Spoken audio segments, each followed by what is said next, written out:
The Seattle Seahawks were close, but no cigar. On this week's Pretender Contender, we're looking for next year to find out if they have what it takes to get back to the Super Bowl and maybe even win it. We welcome back TSN radio sports personality Moah Kahn. Great to see you. David Hurley, RBTL contributor, and one of my co-hosts, Anthony Cornelli. All right, it's too early to start talking about next year, but for the fun of it, let's talk about what we know now and forecast that to the future. Pretender or contender, Seattle Seahawks next year? Seattle schedule, guys. They play the AFC North, so it's Pittsburgh, the Bengals, the Browns, and the Ravens. Very, very tough schedule. First place schedule, need I say, where they play the Packers again and the Cowboys. So with the team and how they're structured right now, I think they are a contender, provided they're able to re-sign their guys and draft well like they've done so in the last few years. Yeah, drafting is really going to be their key for them because they're not going to have much money to spend in free agency. They're really going to have to keep going on the trend that they've been doing and draft really well. They're going to need to probably add a wide receiver. Definitely going to need to add another running back. I don't think they're going to be able to keep Marshawn. And their defensive line, they're going to start looking to get some guys because Cliff Averill, they're not going to be able to keep him and Bennett there. The reason why you feel that Marshawn Lynch will not be kept, is it because of the space that Russell Wilson will take on his new contract? Yeah, because they're going from $800,000 to $20 million in 1 year. That's a crazy jump. No, but I'm jump. talking about in terms of the leeway that they did have. That's going to be a challenge for them to go out and get the right player. They're not going to be able to go in free agency and go get a top tier guy like they've been able to get. There's no unless. There's definitely none. They're set with their max contracts that they put out there right now.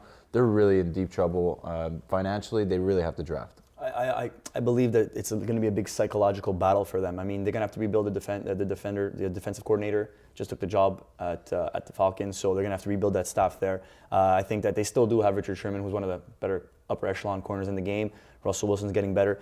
If by miracle they end up re-signing Lynch, they still have the key elements, three of the best players in the game, to come back and be a favorite. And NFL Network is still tipping them to be the favorite for the 2016 it's tough to not to have them as the favorites right now because of what they've done the last 2 years. They're so dominant. But I just don't see how they're going to be able to do it with that schedule that they have to play. It's going to be really, really tough. You think Green Bay is going to be just as good. There's also Detroit that's building up their team. Philly rebounding. It's a tougher road in the NFC than it is in the AFC to get back to this point. Are we predicting some big changes, some heads to roll? Do we think that the OC is...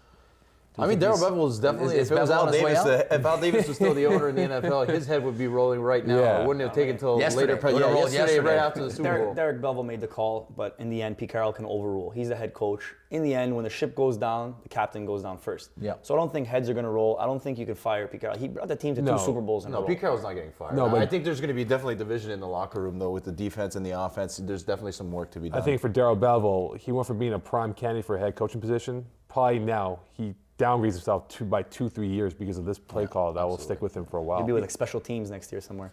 Who knows? You take a look at the history that the Patriots have had in the AFC Championship game, the success they've had. You've alluded that throughout the entire season. You said consistency is key for this team.